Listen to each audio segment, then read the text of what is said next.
ಮಾರ್ಕಂಡೇಯ ಪುರಾಣದಲ್ಲಿ ದತ್ತಾತ್ರೇಯನ ಮಹಾತ್ಮೆಯನ್ನು ತಿಳಿಸ್ತಾ ಈ ಪುತ್ರ ಹಾಗೂ ಪಿತ ಮಗ ತಂದೆಯ ಒಂದು ಸಂವಾದ ಅದರಲ್ಲಿ ತಿಳಿಸ್ಕೊಂಡು ಬರ್ತಾ ಇದ್ದಾರೆ.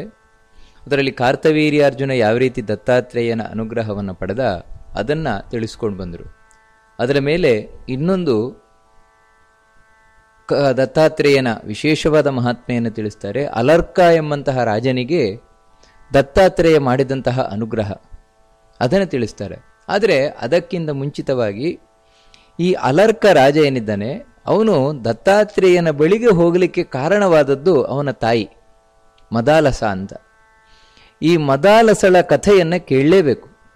ಯಾಕಂದರೆ ಈ ಮದಾಲಸಳ ಕಥೆಯನ್ನು ಕೇಳದೇ ಇದ್ದರೆ ಈ ಅಲರ್ಕನ ಕಥೆ ಪೂರ್ತಿ ಆಗುವುದಿಲ್ಲ.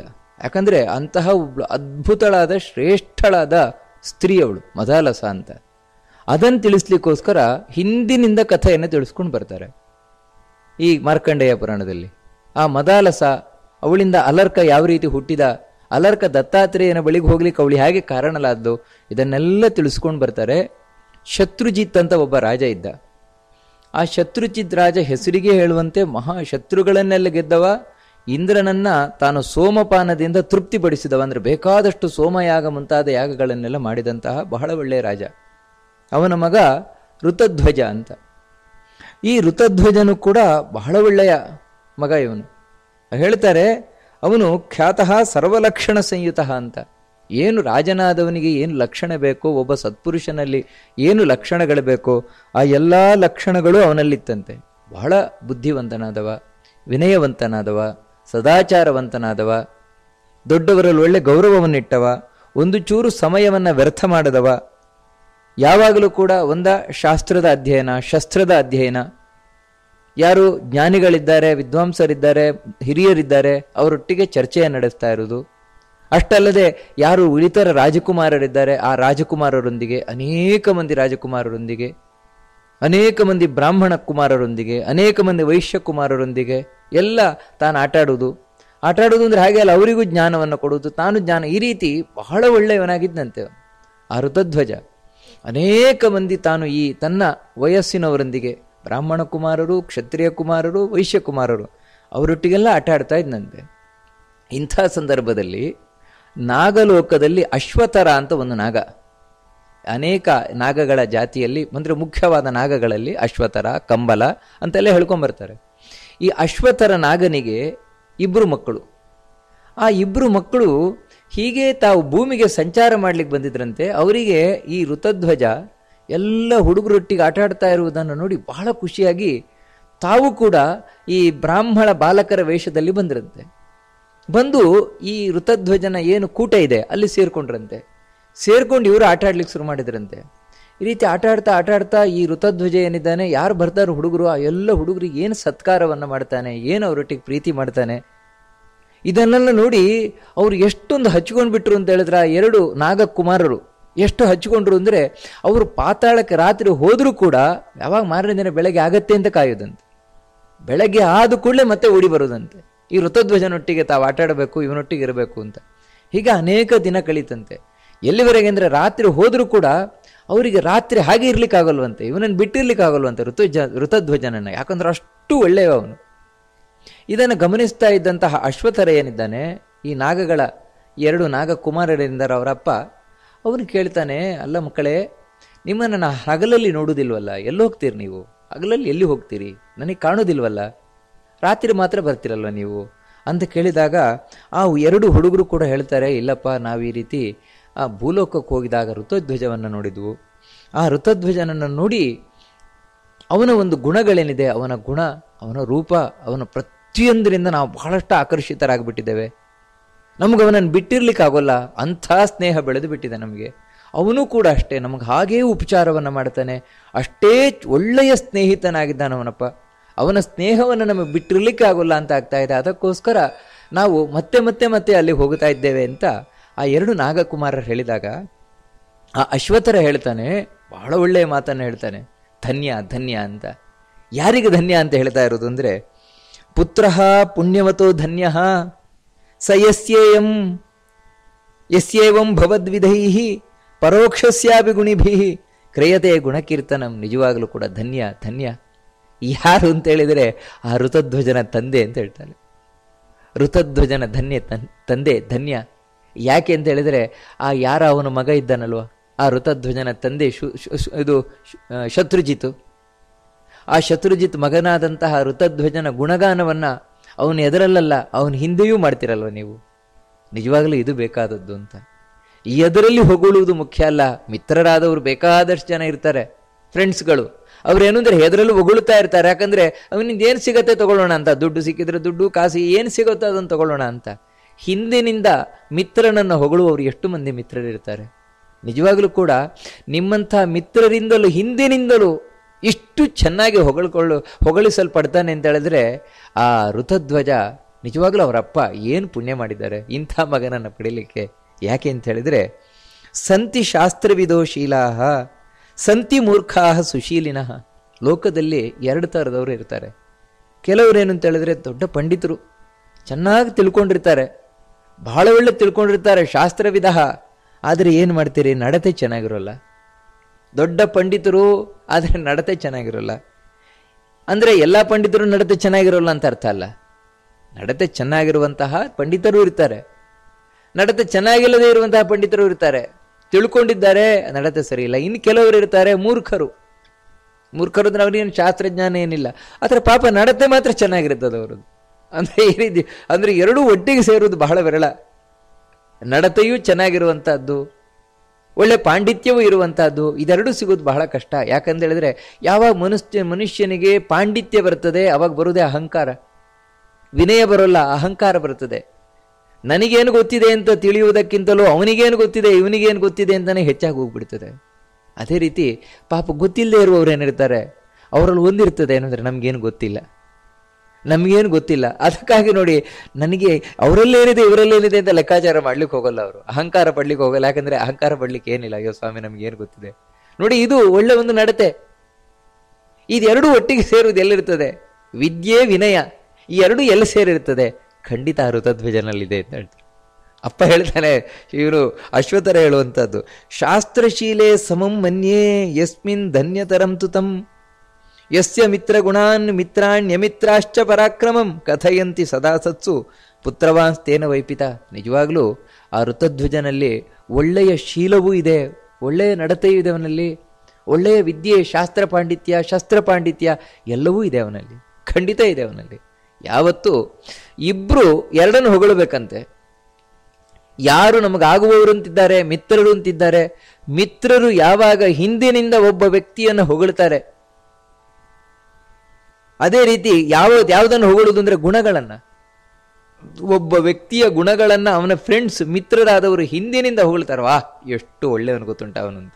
ಹಾಗೆಯೇ ಶತ್ರುಗಳು ಹಿಂದಿನಿಂದ ಯಾರ ಪರಾಕ್ರಮವನ್ನು ಹೊಗಳ್ತಾರೆ, ಅಂಥವನ ಅಪ್ಪ ಇದ್ದಾನಲ್ವ ಧನ್ಯ ಧನ್ಯ ಅಂತ ಹೇಳ್ತಾರೆ. ಯಾಕಂತ ಹೇಳಿದ್ರೆ ಇಂಥ ಮಗನನ್ನು ಪಡೆದಿದ್ದಾನಲ್ವ, ನಿಜವಾಗಲೂ ಅವನ ಅಂಥ ಅಪ್ಪ ಧನ್ಯ ಅಂತ ಹೇಳ್ತಾ, ನೋಡಿ ಮಕ್ಕಳೇ, ಅಂಥ ಒಬ್ಬ ಗೆಳೆಯನನ್ನು ಪಡೆದಿದ್ದೀರಿ ನೀವು, ಒಳ್ಳೆ ಧನ್ಯನಾದ ಗೆಳೆಯನನ್ನು.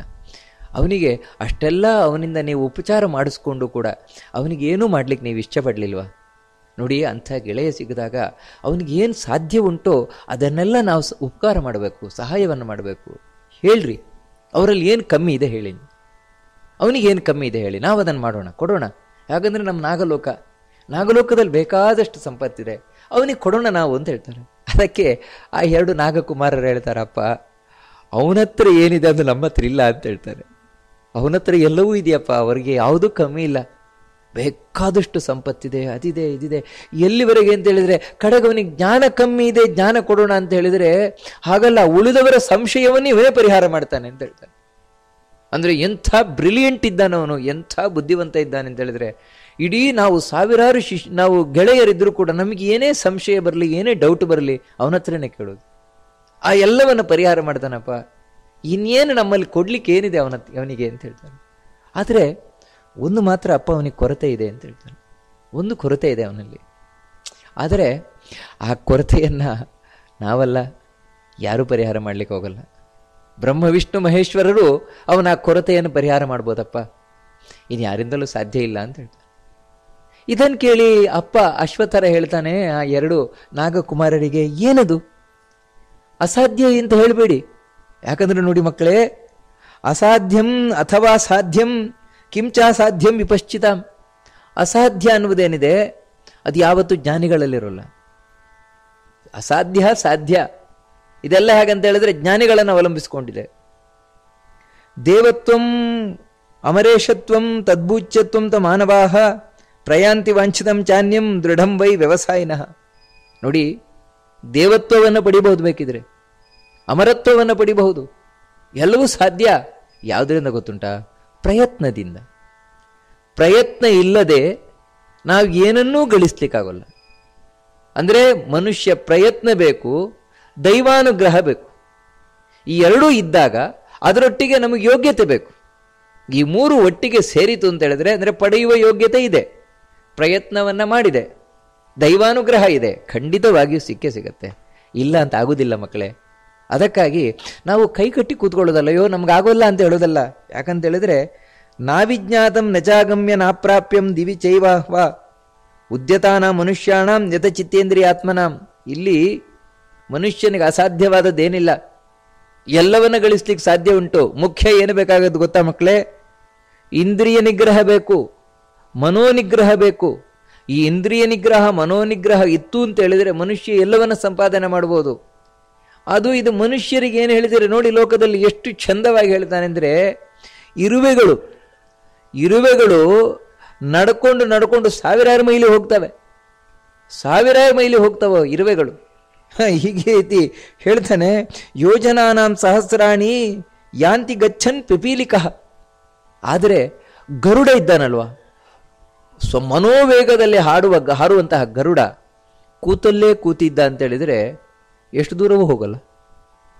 ಅಂದರೆ ನೋಡಿ, ಇರುವೆಗಳಲ್ಲಿ ಪ್ರಯತ್ನ ಇದೆ, ಪ್ರಯತ್ನ ಇರುವುದರಿಂದಾಗಿ ಅಷ್ಟು ಪುಟ್ಟ ಪ್ರಾಣಿ ಸಾವಿರಾರು ಮೈಲಿ ಬೇಕಾದರೂ ಹೋಗ್ತದೆ. ಆದರೆ ಗರುಡನಂತಹ ವೇಗವಾಗಿ ಹೋಗುವ ಪ್ರಾಣಿಯೂ ಕೂಡ, ಪಕ್ಷಿಯೂ ಕೂಡ ಕೂತಲ್ಲೇ ಕೂತಿತ್ತು ಅಂತ ಹೇಳಿದ್ರೆ ಏನು ಮಾಡ್ಲಿಕ್ಕಾಗತ್ತೆ? ಅಂದರೆ ಪ್ರಯತ್ನ ಬೇಕು. ಪ್ರಯತ್ನ ಇಲ್ಲದಿದ್ರೆ ಎಂಥ ಎಕ್ಸ್ಪರ್ಟಿಗೂ ಏನು ಮಾಡ್ಲಿಕ್ಕಾಗಲ್ಲ. ಮುಖ್ಯ ಏನು ಅಂತ ಹೇಳಿದ್ರೆ, ಮನುಷ್ಯ ತಾನು ಪ್ರಯತ್ನ ಪಟ್ಟರೆ ಎಲ್ಲವೂ ಸಾಧ್ಯ. ನೋಡಿ, ಪ್ರಯತ್ನದಿಂದಲೇ ತಾನೇ ಧ್ರುವ ಅಂತ ಎತ್ತರಕ್ಕೇರಿದ. ಯಾವುದರಿಂದ? ಪ್ರಯತ್ನದಿಂದ. ಆ ಭಗವಂತನ ಅನುಗ್ರಹವನ್ನು ಪಡೆದಿದ್ದರೆ ಧ್ರುವ ಅಷ್ಟೆತ್ತರಕ್ಕಿರ್ಲಿಕ್ಕೆ ಸಾಧ್ಯ ಆಗ್ತಾ ಇತ್ತಾ? ನೋಡಿ, ಅಸಾಧ್ಯ ಏನಿಲ್ಲ, ಅದರಿಂದ ಹೇಳ್ರಿ, ಏನು ಕೊರತೆ ಏನಿದೆ ಅವನಿಗೆ? ಆ ಋತಧ್ವಜನಲ್ಲಿ ಏನು ಕೊರತೆ ಇದೆ ಹೇಳಿ ನೀವು ಅಂತ ಹೇಳಿದಾಗ ಆ ಎರಡು ಮಕ್ಕಳು ಹೇಳ್ತಾರೆ, ಅಪ್ಪ ಅದೊಂದು ದೊಡ್ಡ ಕಥೆ ಅದು ಅಂತ. ಏನ ಕಥೆ ಅದನ್ನು ತಿಳಿಸ್ಕೊಂಡು ಬರ್ತಾರೆ. ಒಮ್ಮೆ ಆ ಶತ್ರುಜಿತ್ ರಾಜ ಏನಿದ್ದಾನೆ, ತನ್ನ ಆಸ್ಥಾನದಲ್ಲಿರಬೇಕಾದ್ರೆ ಗಾಲವ ಎಂಬಂತಹ ಒಬ್ಬರು ಋಷಿಗಳು, ಬ್ರಾಹ್ಮಣ ಋಷಿಗಳು ಬಂದ್ರಂತೆ. ಅವರು ಬರಬೇಕಾದ್ರೆ ಒಂದು ಕುದುರೆಯನ್ನು ಹಿಡ್ಕೊಂಡು ಬಂದಿದ್ರಂತೆ. ಅವರು ಬಂದು ಆ ಶತ್ರುಜಿತ್ ರಾಜನಿಗೆ ಹೇಳಿದ್ರಂತೆ, ನೋಡು ರಾಜನ್, ನನಗೆ ಒಂದು ದೊಡ್ಡ ಉಪಕಾರ ಆಗಬೇಕಾಗಿದೆ ನಿನ್ನಿಂದ ಅಂತ. ಏನು ಅಂತ ಕೇಳ್ತಾನೆ. ನಾನು ಆಶ್ರಮದಲ್ಲಿ ತಪಸ್ಸು ಮಾಡ್ತಾ ಇರುವಂತಹ ಸಂದರ್ಭದಲ್ಲಿ ಒಬ್ಬ ದುಷ್ಟ ರಾಕ್ಷಸ ಬರ್ತಾನೆ. ಬೇರೆ ಬೇರೆ ಬೇರೆ ರೂಪದಿಂದ ಬರ್ತಾನೆ. ಸಿಂಹದ ರೂಪದಿಂದ ಬರ್ತಾನೆ, ಹಂದಿ ರೂಪದಿಂದ ಬರ್ತಾನೆ, ಆನೆ ರೂಪದಿಂದ ಬಂದು ನಮಗೆ ತುಂಬ ಉಪದ್ರವವನ್ನು ಕೊಡ್ತಾನೆ. ಆ ಉಪದ್ರವವನ್ನು ಸಹಿಸ್ಲಿಕ್ಕೆ ನಮಗೆ ಆಗ್ತಾ ಇಲ್ಲ ಅಂತ ಹೇಳ್ತಾರೆ. ಸಹಿಸ್ಲಿಕ್ಕೆ ಆಗ್ತಾ ಇಲ್ಲ ಅಲ್ಲ, ನನಗೆ ಶಕ್ತಿ ಇಲ್ಲ ಅಂತಲ್ಲ, ತಪಶಕ್ತಿಯಿಂದಾಗಿ ಅವನನ್ನು ಕೊಂದು ಹಾಕಿಬಿಡ್ಬೋದು. ಆದರೆ ಅಷ್ಟು ವರ್ಷಗಳ ಕಾಲ ನಾನು ಕಷ್ಟಪಟ್ಟು ಮಾಡಿದ ತಪಸ್ಸನ್ನು ಒಂದು ಕ್ಷಣದಲ್ಲಿ ಕಳ್ಕೊಂಡ್ಬಿಡ್ತೇನಲ್ವ, ಶಾಪ ಕೊಟ್ಟು. ಅದಕ್ಕೆ ನನಗೆ ಇಚ್ಛೆ ಆಗ್ತಾ ಇಲ್ಲ. ಆ ರೀತಿ ಕೋಪವನ್ನು ಮಾಡ್ಕೊಳ್ಳಿಕ್ಕೆ ಇಚ್ಛೆ ಆಗ್ತಾ ಇಲ್ಲ. ಯಾಕಂದರೆ ಮನುಷ್ಯನಿಗೆ ಕೋಪದಿಂದಾಗಿ ಶಾಪ ಕೊಡಬೇಕು. ಆದರೆ ನನಗೆ ಕೋಪ ಬರ್ತಾ ಇಲ್ಲ. ಯಾಕೆ ಕೋಪ ಬರ್ತಾ ಇಲ್ಲ ಅಂದರೆ, ಕೋಪ ಮಾಡಿಕೊಳ್ಳುವಂಥದ್ದು ತಪಸ್ಸಿಗೆ ವಿರುದ್ಧ. ಅದು ಯಾವತ್ತೂ ತಪಸ್ಸಿನ ಫಲವನ್ನು ತೆಗೆದು ಬಿಡುತ್ತದೆ ಕೋಪ ಅನ್ನುವಂಥದ್ದು. ಯಾರಿಗಾದರೂ ಕೂಡ ಅಷ್ಟೇ. ವ್ಯರ್ಥವಾಗಿ ಕೋಪ ಮಾಡ್ತಾ ಇದ್ದಾನೆ ಅಂದರೆ ಕೋಪದಿಂದ ಆಡಬಾರದ ಮಾತನ್ನು ಆಡ್ತಾನೆ, ಮಾಡಬಾರದನ್ನು ಮಾಡ್ತಾನೆ, ಚಿಂತಿಸಬಾರದನ್ನು ಚಿಂತಿಸ್ತಾನೆ. ಅದರಿಂದಾಗಿ ಏನು ತಾನು ಪುಣ್ಯ ಸಂಗ್ರಹ ಇದೆ ಎಲ್ಲ ಕಳ್ಕೊಳ್ತಾನೆ. ಅದಕ್ಕೆ ನನಗೆ ಇಷ್ಟ ಇಲ್ಲ. ಅದಕ್ಕೆ ನಾನು ಬಹಳ ಬೇಸರದಿಂದ ಒಮ್ಮೆ ಆಕಾಶದ ಕಡೆಗೆ ನೋಡ್ತಾ ನಿಟ್ಟುಸಿರನ್ನು ಬಿಟ್ಟೆ. ಯಾವಾಗ ನಿಟ್ಟುಸಿರನ್ನು ಬಿಟ್ಟೆ, ಮೇಲಿನಿಂದ ಒಂದು ಕುದುರೆ ಇಳ್ಕೊಂಬಂತು ಅಂತ ಹೇಳ್ತಾನೆ. ಅದೇ ಈ ಕುದುರೆ. ಆ ಸಂದರ್ಭದಲ್ಲಿ ಒಂದು ಅಶರೀರ ವಾಣಿ ಆಯಿತು. ಏನಂತ ಹೇಳಿದ್ರೆ, ನೋಡು ಗಾಲವ, ಈ ಕುದುರೆ ಏನಿದೆ ಇದು ನಿನಗೋಸ್ಕರ ಕಳಿಸಿಕೊಟ್ಟದ್ದು. ಇದು ಎಲ್ಲಿ ಬೇಕಾದರೂ ಭೂಮಿಯ ಎಲ್ಲ ಕಡೆ ಸಂಚಾರ ಮಾಡ್ತದೆ, ಎಲ್ಲ ಕಡೆ ಸಂಚಾರ ಮಾಡ್ತದೆ. ಅಂಥ ಒಂದು ಕುದುರೆ ಇದು. ಅಷ್ಟು ಮಾತ್ರ ಅಲ್ಲ, ಆಕಾಶದಲ್ಲಿ ಬೇಕಾದರೂ ಸಂಚಾರ ಮಾಡುತ್ತದೆ, ಪಾತಾಳಕ್ಕೆ ಬೇಕಾದರೂ ಹೋಗ್ತದೆ, ಬೆಟ್ಟದಲ್ಲಿ ಬೇಕಾದರೂ ಹೋಗ್ತದೆ, ನೀರಲ್ಲಿ ಬೇಕಾದರೂ ಹೋಗ್ತದೆ. ಇದೀ ಭೂಮಿಯ ಎಲ್ಲ ಭಾಗದಲ್ಲಿ ಸಂಚಾರ ಮಾಡೋದ್ರಿಂದ ಇದಕ್ಕೆ ಹೆಸರು ಏನಂದ್ರೆ ಕುವಲಯಾಶ್ವ ಅಂತ. ಕುವಲಯ ಅಂತ ಹೇಳಿದ್ರೆ ಭೂಮಿಯ ಪ್ರದೇಶ, ಅದರಲ್ಲಿ ಎಲ್ಲಿ ಬೇಕಾದರೂ ಹೋಗುವಂತಹ ಅಶ್ವ ಅಂತ. ಇಂಥ ಒಂದು ಕುವಲಯಾಶ್ವ ಏನಿದೆ, ಈ ಕುವಲಯಾಶ್ವನಲ್ಲಿ ಕೂತ್ಕೊಂಡಂತಹ ಒಬ್ಬ ಯುವಕ ಯಾರು ಅಂದರೆ ಮತ್ಯಾರೋಲ್ಲ, ಶತ್ರುಜಿತ್ ರಾಜನ ಮಗನಾದಂತಹ ಋತಧ್ವಜ. ಅವನು ಈ ಕುದುರೆಯಲ್ಲಿ ಕೂತು ನಿನಗೆ ಯಾರು ಸಂಕಟವನ್ನು ಕೊಡ್ತಾ ಇದ್ದಾನಂತ ರಾಕ್ಷಸನ ಸಂಹಾರ ಮಾಡ್ತಾನೆ, ನಿನಗೆ ಸಂಶಯವೇ ಬೇಡ ಅಂತ ಅಶರೀರವಾಣಿ ಆಯಿತು. ಆ ಅಶರೀರವಾಣಿಯ ಮಾತನ್ನು ಕೇಳಿಕೊಂಡು ನಾನಿಲ್ಲಿಗೆ ಬಂದಿದ್ದೇನೆ. ನಿನ್ನ ಮಗ ಋತಧ್ವಜನನ್ನು ನನ್ನೊಟ್ಟಿಗೆ ಕಳಿಸ್ಕೊಡು, ಅದರಿಂದ ನನಗೂ ಒಳ್ಳೆಯದಾಗ್ತದೆ, ನಿನ್ನ ಮಗನಿಗೂ ಮಂಗಳ ಆಗ್ತದೆ ಅಂತ ಹೇಳಿದಾಗ ಶತ್ರುಜಿತ್ ರಾಜ ಸಂತೋಷದಿಂದ ಒಪ್ಪಿಕೊಂಡ. ಯಾಕಂದರೆ ಅಶರೀರವಾಣಿ ಆಗಿದೆ ಅಂತ ಹೇಳಿದ್ರೆ ನನ್ನ ಮಗನಿಂದ ಏನೋ ಒಂದು ಆಗಲಿಕ್ಕಿದೆ ಅಂತ ಹೇಳಿ ತಾನು ಕಳಿಸ್ಕೊಟ್ಟ. ಈ ಋತಧ್ವಜನಾದರೂ ಗಾಲವರೊಟ್ಟಿಗೆ ತಾನು ಆಶ್ರಮಕ್ಕೆ ಬಂದ.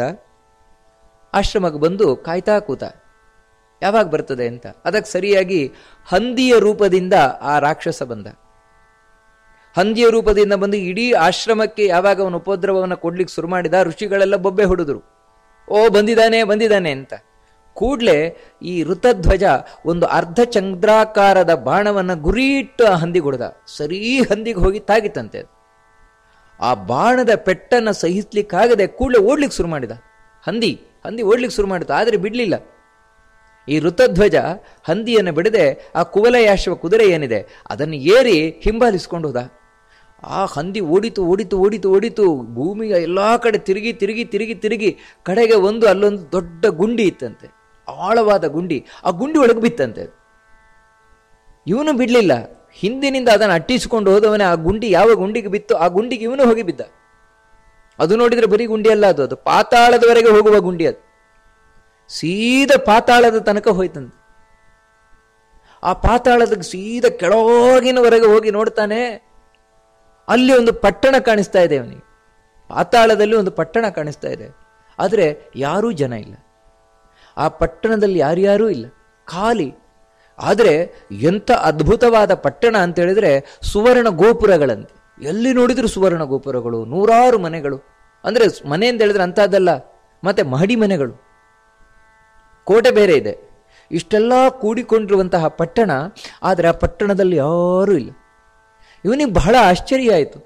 ಆ ಹಂದಿ ಎಲ್ಲಿ ಹೋಯ್ತು ಅಂತ ಗೊತ್ತಿಲ್ಲ, ಇವನಿಗೆ ಮಾತ್ರ ಯಾರೂ ಕಾಣಿಸ್ತಾ ಇಲ್ಲ. ಹೀಗೆ ಇವನು ಬಹಳ ಆಶ್ಚರ್ಯದಿಂದ ನೋಡ್ಕೊಂಡು ಹೋಗ್ತಾ ಇರಬೇಕಾದ್ರೆ ಒಬ್ಳು ಹುಡುಗಿಯನ್ನು ನೋಡಿದ, ಸ್ತ್ರೀಯನ್ನು ನೋಡಿದ. ಅರೆ ಇವಳೊಬ್ಳು ಇಲ್ಲಿದ್ದಾಳಲ್ವಾ ಅಂಥೇಳಿ ಅವಳನ್ನು ಹೋಗಿ ವಿಚಾರಿಸಿದ, ಯಾರಮ್ಮ ನೀನು, ಇಲ್ಲಿ ಹೇಗಿದ್ಯಾ, ಏನು ಕತೆ ಅಂತ. ಅವಳು ಇವನ ಮುಖ ನೋಡಿದ್ಲು, ಏನೋ ಮಾತಾಡಲಿಲ್ಲ, ಸೀದಾ ಹಿಂದೆ ಹೊರಟು ಹೋದವಳು. ಇವನು ಅವಳನ್ನು ಹಿಂಬಾಲಿಸ್ಕೊಂಡು ಹೋದ, ಕುದುರೆಯನ್ನು ಅಲ್ಲೇ ನಿಲ್ಲಿಸಿದ, ಹಿಂಬಾಲಿಸ್ಕೊಂಡು ಹೋದರೆ ಸೀದಾ ಒಂದು ಭವನದೊಳಗೆ ಅವಳು ಹೊಕ್ಕಳು, ಒಂದು ಮನೆ, ಅದರೊಳಗೆ ಹೊಕ್ಕಿಲ್ಲ ಅವಳು. ಇವನು ಬಿಡದೆ ಅವಳನ್ನು ಹಿಂಬಾಲಿಸ್ಕೊಂಡು ಹಿಂದೆ ಹೊಕ್ಕಿದ, ಆ ಮನೆಯನ್ನು ಹೊಕ್ಕದ. ಆ ಮನೆ ಒಳಗೆ ಹೋಗಿ ನೋಡ್ತಾನೆ, ಅಲ್ಲೊಂದು ಮಂಚ, ಒಳ್ಳೆ ಬಂಗಾರದ ಮಂಚ. ಮಂಚಲದ ಮೇಲೆ ಒಬ್ಳು ಹುಡುಗಿ ಕೂತಿದ್ದಾಳೆ. ಆ ಹುಡುಗಿ ಹೇಗಿದ್ದಾಳೆ ಅಂತ ಹೇಳಿದ್ರೆ ಅದ್ಭುತವಾದ ಸುಂದರಿ ಅವಳು. ಅವಳ ಆ ಸೌಂದರ್ಯದ ವಿವರಣೆಯನ್ನು ಕೊಡ್ತಾರೆ. ವಿಸ್ಪಷ್ಟೇಂದು ಮುಖಿ ಶುಭ್ರು, ಅವಳ ಮುಖ ಅಂತ ಹೇಳಿದ್ರೆ ಅದು ಈ ಹುಣ್ಣಿಮೆಯ ಚಂದ್ರನನ್ನೇ ತಗೊಂಬಂದು ಇಟ್ಟಾಗಿದೆಯಂತೆ. ಅಂದ್ರೆ ಅಂಥ ಕಾಂತಿಯಿಂದ ಬೆಳಗುತ್ತಾ ಇರುವ ಉರೂಟಾದ ಮುಖ ಅಂತೆ ಅವಳದು. ಶುಭ್ರು ಅಂತ ಹೇಳ್ತಾರೆ, ಒಳ್ಳೆ ಹುಬ್ಬು, ಬಹಳ ಚಂದವಾದ ಕಾಮನ ಬಿಲ್ಲಿನಂತಿರುವಂತಹ ಹುಬ್ಬು, ಕಪ್ಪಾದಂತಹ ಹುಬ್ಬು ಅವಳದ್ದು. ಪೀನಶ್ರೋಣಿ ಪಯೋಧರಂ, ಸಪೂರವಾದಂತಹ ಹೊಟ್ಟೆ, ದೊಡ್ಡ ಗಾತ್ರದ ಎದೆ ಅವಳದ್ದು. ಬಿಂಬಾಧರೋಷ್ಠೀಂ, 2 ತುಟಿ ಇದೆಯಂತೆ, ಅದಂತೂ ಕೂಡ ಕೆಂಪು, ಅಷ್ಟು ಕೆಂಪಾದ ತುಟಿಯಂತೆ ಅವಳದ್ದು. ಶರೀರ ತೆಳುವಾದ ಶರೀರ ಅಂತೆ ಅವಳದ್ದು. ತೆಳುವಾದ ಅಂದರೆ ತುಂಬಿದ ಶರೀರ. ಕಣ್ಣುಗಳು ಕಮಲದಂತಿರುವಂತಹ ಕಣ್ಣಂತೆ. ಅಷ್ಟು ಮಾತ್ರ ಅಲ್ಲ, ಹೇಳ್ತಾರೆ ರಕ್ತ ತುಂಗ ನಖಾಂ ಶ್ಯಾಮಾಂ, ಕೆಂಪಾದ ಉಗುರುಗಳಂತೆ, ರಕ್ತದ ಹಾಗೆ ಕೆಂಪಾದ ಉಗುರುಗಳಂತೆ ಅವಳದ್ದು.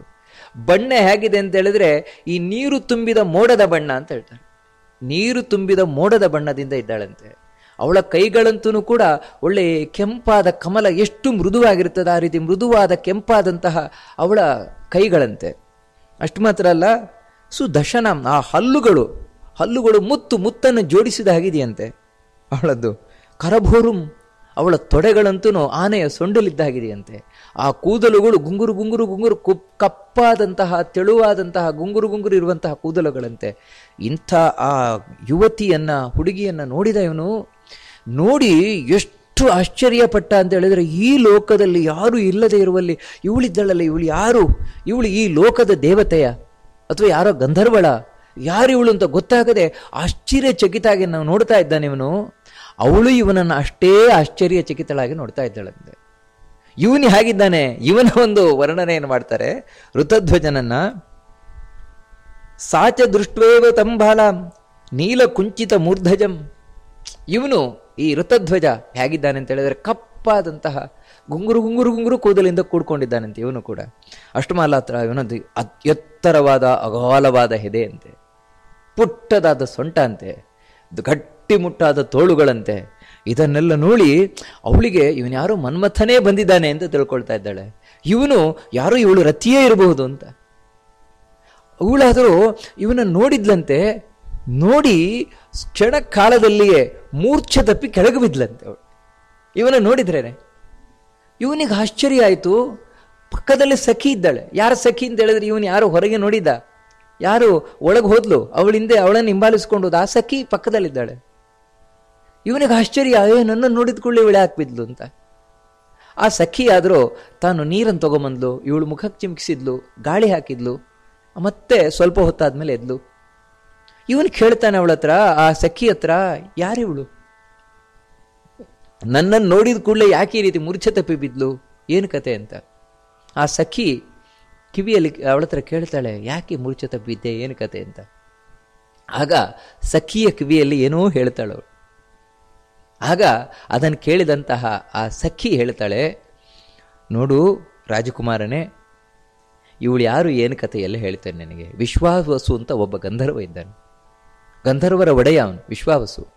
ಆ ವಿಶ್ವಾವಸುವಿನ ಮಗಳಿವಳು. ಇವಳ ಹೆಸರೇನು ಅಂದರೆ ಮದಾಲಸ ಅಂತ ಇವಳ ಹೆಸರು. ಇವಳು ಒಮ್ಮೆ ಉದ್ಯಾನವನದಲ್ಲಿ ಆಟಾಡ್ತಾ ಇರಬೇಕಾದ್ರೆ ಪಾತಾಳಕೇತು ಅಂತ ಒಬ್ಬ ರಾಕ್ಷಸ ಇವಳನ್ನು ಅಪಹಾರ ಮಾಡ್ಕೊಂಡು ಬಂದ,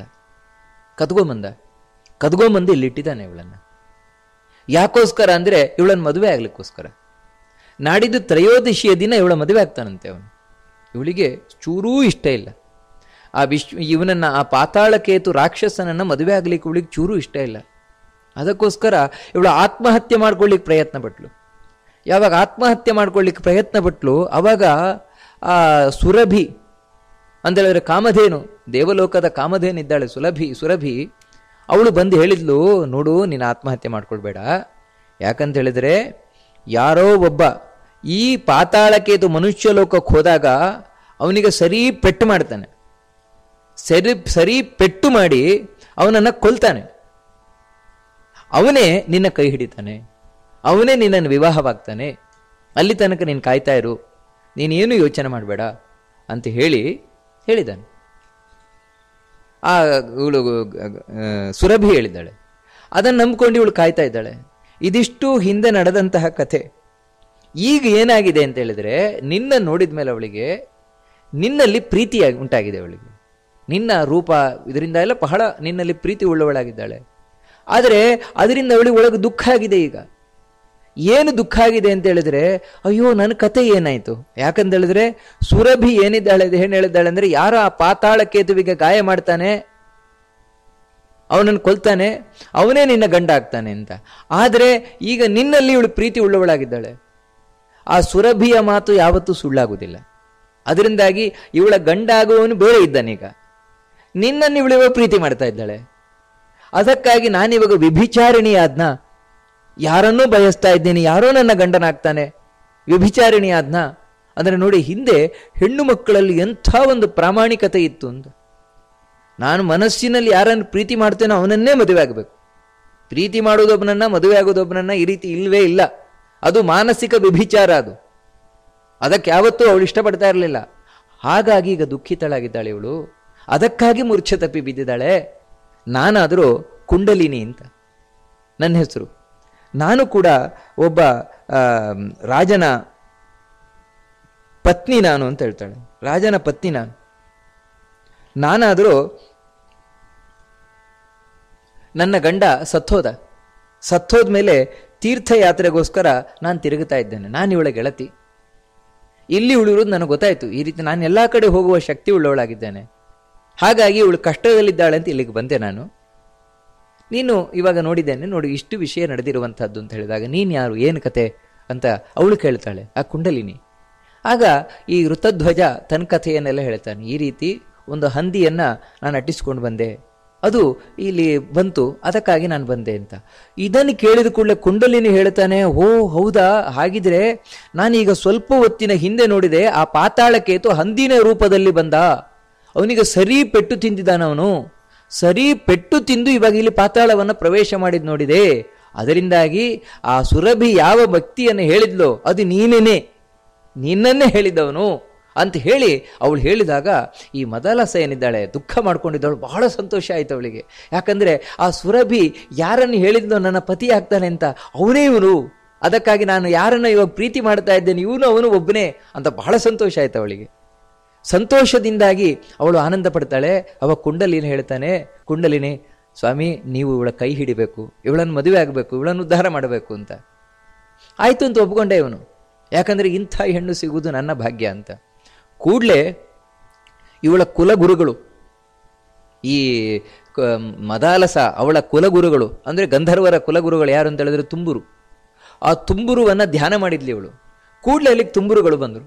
ಆ ತುಂಬುರು ಬಂದವರೇ ದರ್ಬೆ ಗಿರ್ಬೆ ಮುಂತಾದವುಗಳನ್ನು ಹಿಡ್ಕೊಂಡೇ ಬಂದಿದ್ದಾರೆ. ಅವರು ಬಂದು ಅಲ್ಲಿ ಅಗ್ನಿಯನ್ನು ಹೊತ್ತಿಸಿದ್ರು. ಅಗ್ನಿ ಸಾಕ್ಷಿಯಾಗಿ ಇವರಿಬ್ಬರಿಗೆ ವಿವಾಹ ಮಾಡಿಸಿದ್ರು. ಈ ಮದಾಲಸ ಹಾಗೂ ಋತಧ್ವಜ ಇವರಿಬ್ಬರಿಗೆ ಅಗ್ನಿ ಸಾಕ್ಷಿಯಾಗಿ ಮದುವೆ ಮಾಡಿಸಿದ್ರು ತುಂಬರು. ಮಾಡಿಸಿ ನಂತರ ಆಶೀರ್ವಾದವನ್ನು ಮಾಡಿ ತಾ ಹೊರಟೋದ್ರು. ಹೀಗೆ ಈ ಋತಧ್ವಜ ಎಣಿಸದೇ ಇದ್ದದ್ದು ನಡೆದೋಯ್ತಲ್ಲಿ. ಆ ಮದಾಲಸ ಒಟ್ಟಿಗೆ ಮದುವೆ ಆಯಿತು. ಮದುವೆ ಆದಮೇಲೆ ಈ ಕುಂಡಲಿನಿ ಏನಿದ್ದಾಳೆ ಅವಳು ಹೇಳ್ತಾಳೆ, ಸರಿ ನನ್ನ ಕೆಲಸ ಮುಗೀತು, ನಾನು ನಿನ್ನ ಹೊರಡ್ತೇನೆ ಅಂತ. ಯಾಕಂತ ಹೇಳಿದ್ರೆ ನನ್ನ ಗೆಳತಿ ಈಗ ಸುರಕ್ಷಿತವಾದ ಜಾಗವನ್ನು ಸೇರಿದ್ದಾಳೆ. ಇನ್ನು ನನ್ನ ಗೆಳತಿಯ ಬಗ್ಗೆ ನನಗೇನು ಚಿಂತೆ ಇಲ್ಲ. ನಾನು ತೀರ್ಥಯಾತ್ರೆಯನ್ನೆಲ್ಲ ಮಾಡ್ತಾ ಒಳ್ಳೆಯ ಲೋಕವನ್ನು ಸೇರ್ತೇನೆ.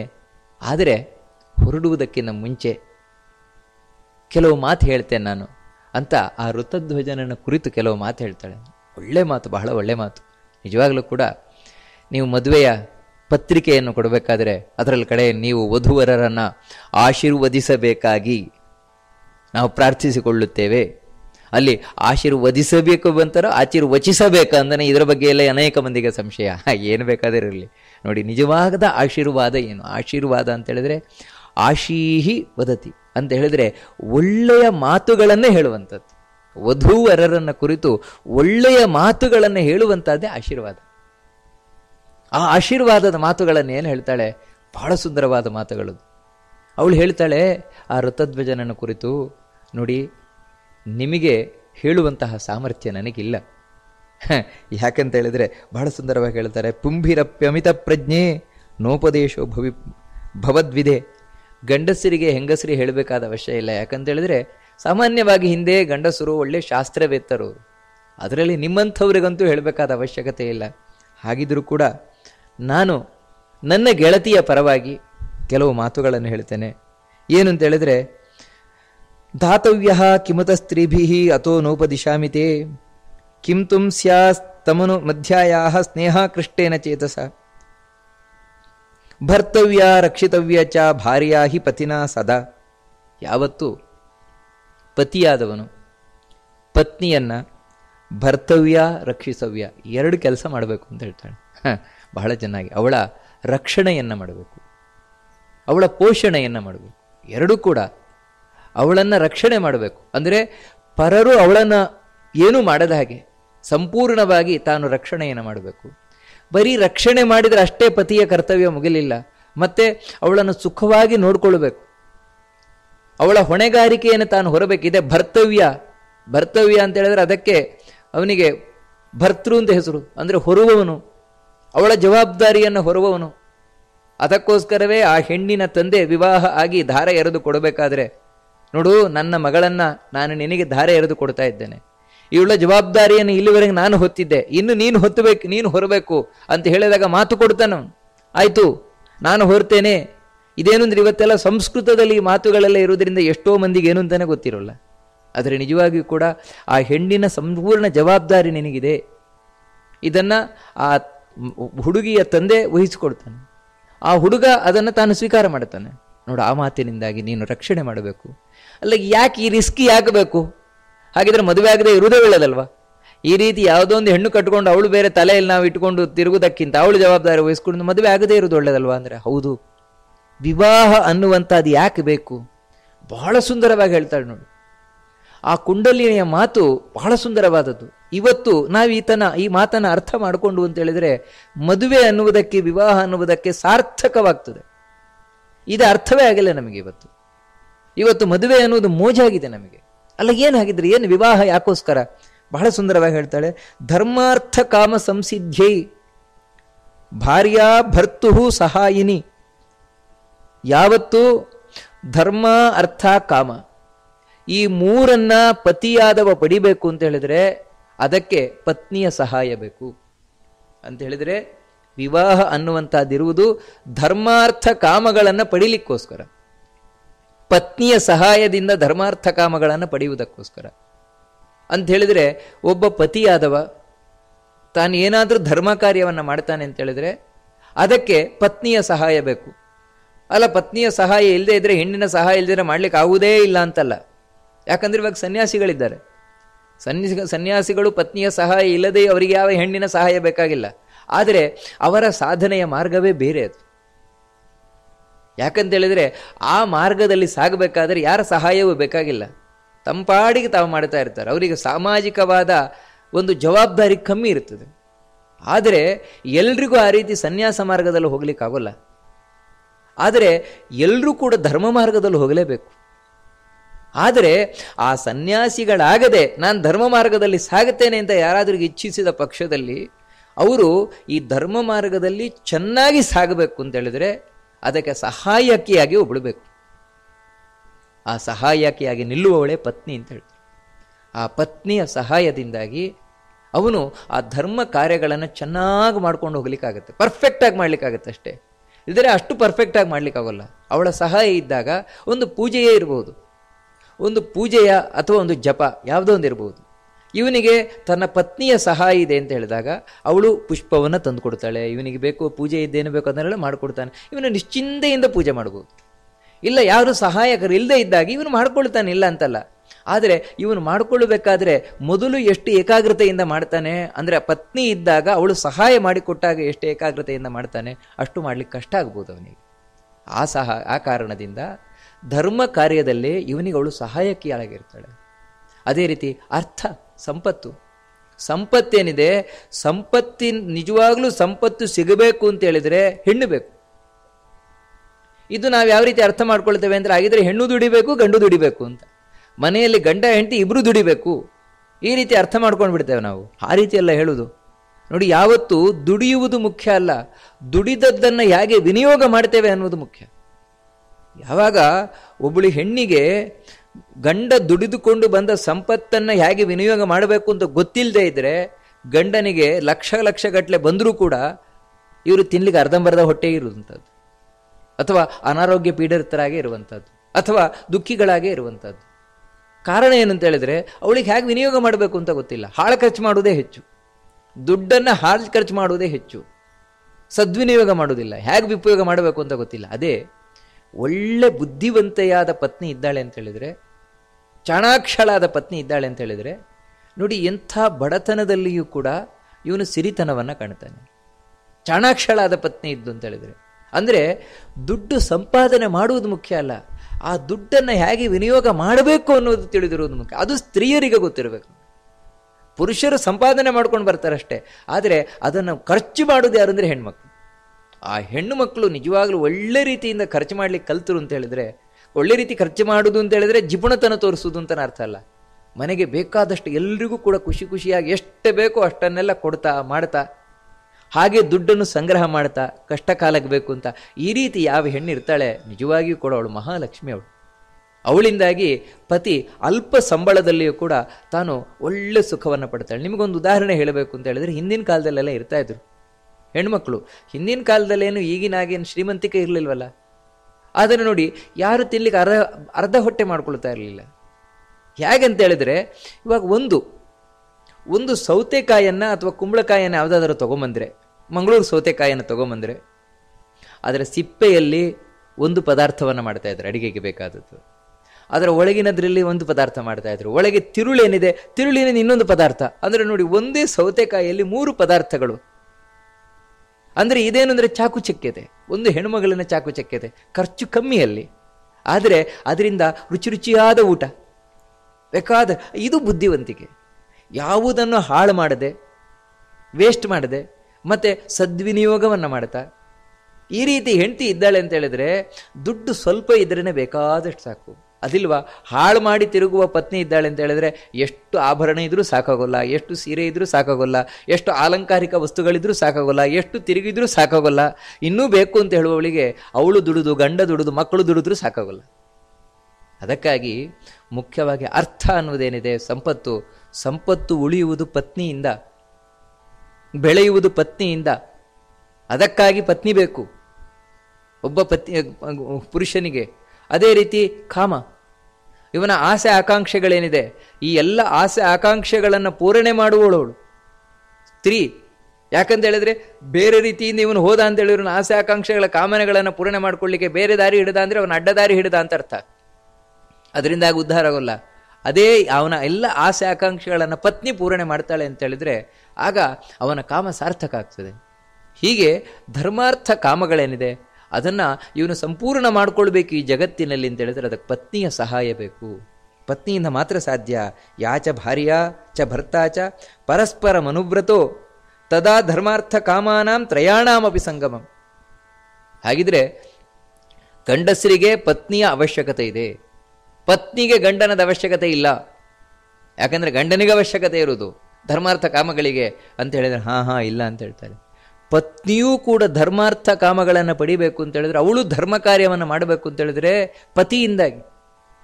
ಪತಿಯಿಂದಾಗಿ ತಾನು ಧರ್ಮ ಕಾರ್ಯವನ್ನು ಮಾಡ್ಲಿಕ್ಕಾಗತ್ತೆ. ಅವಳಿಗೆ ಸ್ವತಂತ್ರವಾಗಿ ಮಾಡ್ಲಿಕ್ಕಾಗೋಲ್ಲ. ಸ್ವತಂತ್ರವಾಗಿ ಅವಳೇ ನಾನು ಪೂಜೆ ಮಾಡ್ತೇನೆ ಅಂತ ಆಗೋಲ್ಲ. ಆದರೆ ಪತಿಯ ಪಕ್ಕದಲ್ಲಿ ತಾನು ಕೂತಾಗ ಪತಿ ಏನು ಪೂಜೆ ಮಾಡ್ತಾನೆ ಅದರ ಫಲವನ್ನು ತಾನು ಪಡಿತಾಳೆ. ಇನ್ನು ಸಂಪತ್ತು ಕೂಡ ಅಷ್ಟೇ. ನಿಜವಾದ ಸಂಪತ್ತು ಯಾವುದು ಹೆಣ್ಣಿನದ್ದು ಅಂತ ಹೇಳಿದ್ರೆ, ತಾನು ಸಂಪಾದನೆ ಮಾಡಿದ್ದಲ್ಲ, ತನ್ನ ಗಂಡ ಸಂಪಾದನೆ ಮಾಡಿದ್ದು. ಗಂಡ ಸಂಪಾದನೆ ಮಾಡಿದ ಸಂಪತ್ತೇ ಇವಳದ್ದು. ಉದಾಹರಣೆಗೆ ಹೇಳುವುದಾಗಿದ್ರೆ, ಗಂಡ ಯಾವುದೋ ಬ್ಯಾಂಕಿನಲ್ಲಿ ಮ್ಯಾನೇಜರ್ ಆದರೆ ಆ ಮ್ಯಾನೇಜರ್ ಪೋಸ್ಟಿನ ಖುಷಿಯನ್ನು ಅನುಭವಿಸುವುದು ಯಾರು ಅಂದರೆ ಪತ್ನಿ.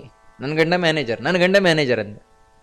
ಆದರೆ ನೋಡಿ, ಅದೇ ಅವಳಿಗೆ ಹೆಮ್ಮೆ, ಅದೇ ಅವಳಿಗೆ ಮರ್ಯಾದೆ. ಎಲ್ಲೋದ್ರೂ ಕೂಡ ಇವರು ಮ್ಯಾನೇಜರ್ ಪತ್ನಿ ನೋಡಿ, ಅದೇ ಅವಳ ಇವಳಿಗೆ ಹೆಗ್ಗಳಿಕೆ, ಅವಳಿಗೆ ನಿಜವಾದ ಹೆಗ್ಗಳಿಕೆ ಅದು. ಅವಳು ಯಾವ ಪೋಸ್ಟಲ್ಲಿ ಇದ್ರೂ ಕೂಡ ಮುಖ್ಯ ಗುರುತಿಸುವುದು ಪತಿಯಿಂದಾಗಿ ಪತ್ನಿಯನ್ನು ಗುರುತಿಸುವುದು ಸಮಾಜ ಸಾಮಾನ್ಯವಾಗಿ. ಅದರಿಂದಾಗಿ ಇವಳು ಕೂಡ ಧರ್ಮ ಅರ್ಥ ಕಾಮ ಇವುಗಳನ್ನು ಪೂರೈಕೆ ಮಾಡಿಕೊಳ್ಳುವುದು ಪತಿಯಿಂದಾಗಿ. ನಿಜವಾಗಿಯೂ ಸಮಾಜದಲ್ಲಿ ಹಾಗೆ ಇರಬಹುದು, ಮದುವೆ ಆಗದವರು ಇರಬಹುದು, ದುಡಿಯುವವರು ಇರಬಹುದು, ಆದರೆ ಅಲ್ಲಿ ನಿಜವಾದ ಧರ್ಮಾರ್ಥ ಕಾಮಗಳಿಲ್ಲ. ನಿಜವಾದ ಧರ್ಮಾರ್ಥ ಕಾಮಗಳಿರಬೇಕು ಅಂತೇಳಿದರೆ ಅದಕ್ಕೇನಾಗಬೇಕು ಅಂದರೆ, ಬಹಳ ಚಂದ ಹೇಳ್ತಾರೆ, ಪತಿ ಪತ್ನಿಯರು ಯಾವಾಗ ಅನ್ಯೋನ್ಯವಾಗಿರ್ತಾರೆ, ಚೆನ್ನಾಗಿ ಒಬ್ರಿಗೊಬ್ರು ಹೊಂದಾಣಿಕೆ ಮಾಡಿಕೊಂಡು ಇರ್ತಾರೆ, ಅಂಥಲ್ಲೇ ಧರ್ಮಾರ್ಥ ಕಾಮಗಳು ಚೆನ್ನಾಗಿ ಲಭಿಸ್ತವೆ ಅಂತ ಹೇಳ್ತಾರೆ. ಇಲ್ಲದೇ ಲಭಿಸಲಿಕ್ಕೆ ಸಾಧ್ಯ ಇಲ್ಲ ಅಂತ ಕುಂಡಲಿನಿ ಹೇಳುವಂಥದ್ದು.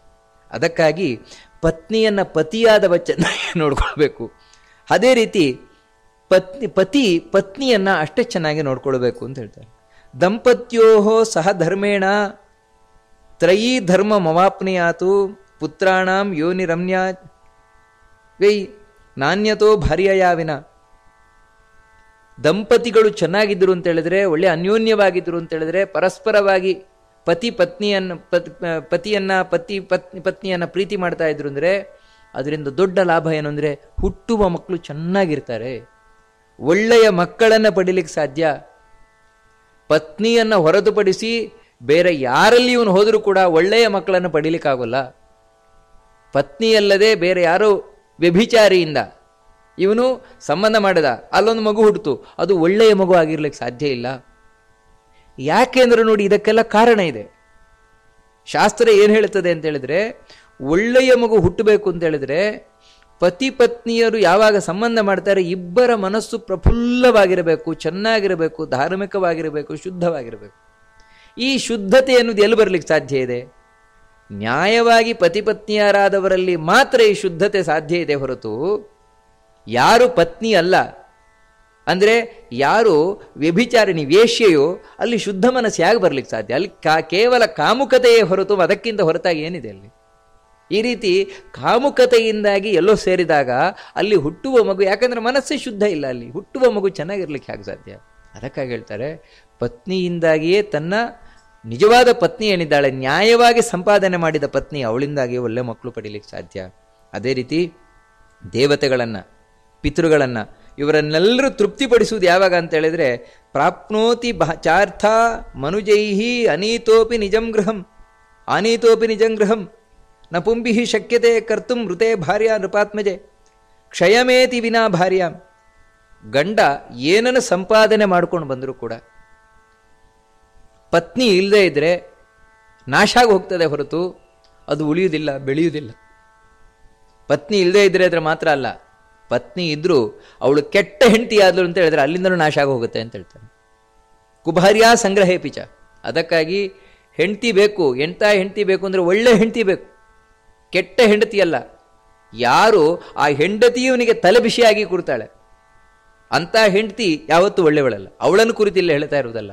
ಯಾರು ಒಳ್ಳೆಯ ಪತ್ನಿ ಇದ್ದಾಳೆ ಅಂಥ ಒಳ್ಳೆಯ ಪತ್ನಿಯಿಂದ ಎಲ್ಲವೂ ಪಡೀಲಿಕ್ಕೆ ಸಾಧ್ಯ ಇದೆ. ಅದಕ್ಕಾಗಿ ನೀವಿಬ್ಬರು ಕಡೆವರೆಗೂ ಅನ್ಯೋನ್ಯವಾಗಿರಬೇಕು. ಯಾಕಂತ ಹೇಳಿದ್ರೆ ಇಬ್ಬರಿಗೂ ಪರಸ್ಪರವಾಗಿ ಲಾಭ ಇದೆ. ವಿವಾಹ ಅನ್ನುವಂಥದ್ದು ಈ ದೃಷ್ಟಿಯಿಂದ ಇರುವಂಥದ್ದು.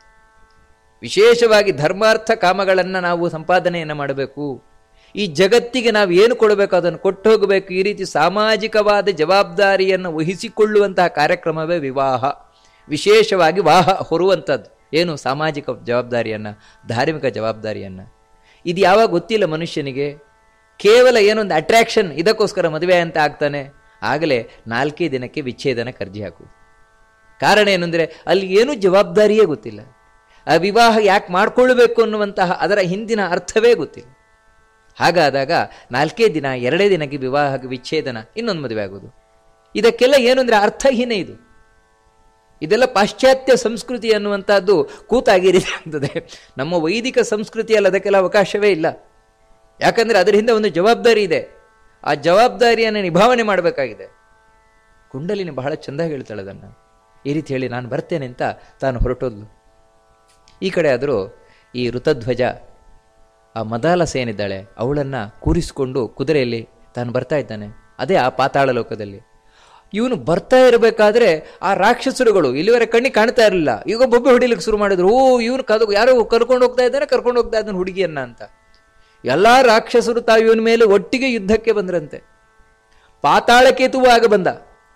ಆದರೆ ಮಹಾವೀರನಾದಂತಹ ಋತಧ್ವಜ ಏನಿದ್ದಾನೆ, ಆ ಕುವಲಯಾಶ್ವ ಕುದುರೆ ಮೇಲೆ ತಾನು ಕೂತವನಾಗಿ, ತನ್ನ ಪತ್ನಿ ಮದಾಲಸ ಅವಳನ್ನು ಕೂರಿಸಿಕೊಂಡವನಾಗಿ ಆ ಎಲ್ಲ ರಾಕ್ಷಸರೊಂದಿಗೆ ಯುದ್ಧವನ್ನು ಮಾಡ್ತಾ ವಿಶೇಷವಾಗಿ ತಾನು ತ್ವಷ್ಟ್ರಾಸ್ತ್ರ, ಆ ತ್ವಷ್ಟ್ರ ಅಸ್ತ್ರವನ್ನು ಪ್ರಯೋಗ ಮಾಡಿ ಅವರನ್ನೆಲ್ಲ ಸುಟ್ಟು ಭಸ್ಮ ಮಾಡಿದ ಅಂತ. ಅವರನ್ನೆಲ್ಲ ಸುಟ್ಟು ಭಸ್ಮ ಮಾಡಿ ಮತ್ತೆ ತಾನು ತನ್ನ ರಾಜ್ಯಕ್ಕೆ ಬಂದ. ತನ್ನ ತಂದೆಯ ಬಳಿ ಬಂದ. ತಂದೆಯ ಬಳಿ ಬಂದು ಎಲ್ಲ ನಡೆದ ಘಟನೆಯನ್ನು ಹೇಳಿದ. ಈ ಎಲ್ಲ ಘಟನೆಯನ್ನು ಕೇಳಿ ತಂದೆ ಏನು ಹೇಳ್ತಾನೆ, ಆ ಶತ್ರುಜಿತ್ ಏನು ಹೇಳ್ತಾನೆ, ಬಹಳ ಸುಂದರವಾಗಿ ಹೇಳ್ತಾನೆ. ನೋಡು ಮಗನೇ, ನಿಜವಾಗ್ಲೂ ನನಗಿವತ್ತು ಆನಂದ ಆಗ್ತಾ ಇದೆ. ಯಾಕಂತ ಹೇಳಿದ್ರೆ, ಯದುಪಾತ್ತಂ ಯಶಪಿತ್ರ ಧನಂ ವೀರ್ಯ ಮಥಾಪಿವ ತನ್ನ ಹಾಪಯತೆ ಎಷ್ಟು ಸನರೋ ಮಧ್ಯಮ ಸ್ಮೃತಃ.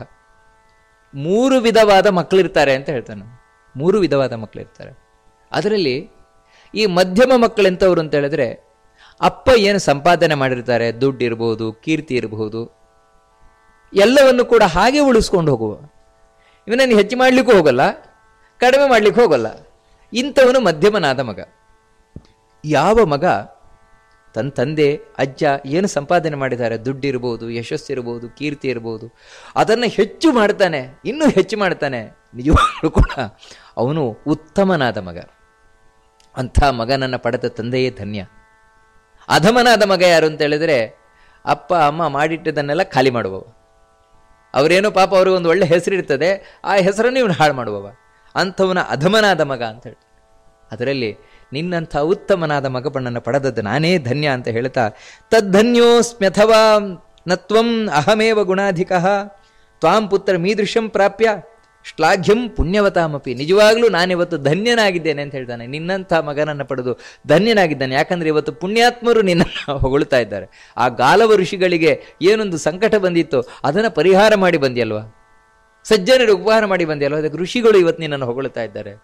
ಈ ರೀತಿ ಸಜ್ಜನರು ಹೊಗಳುವಂತಹ ಮಗನನ್ನು ಪಡೆದ ಅಪ್ಪಮ್ಮಂದಿರೇ ಧನ್ಯರು.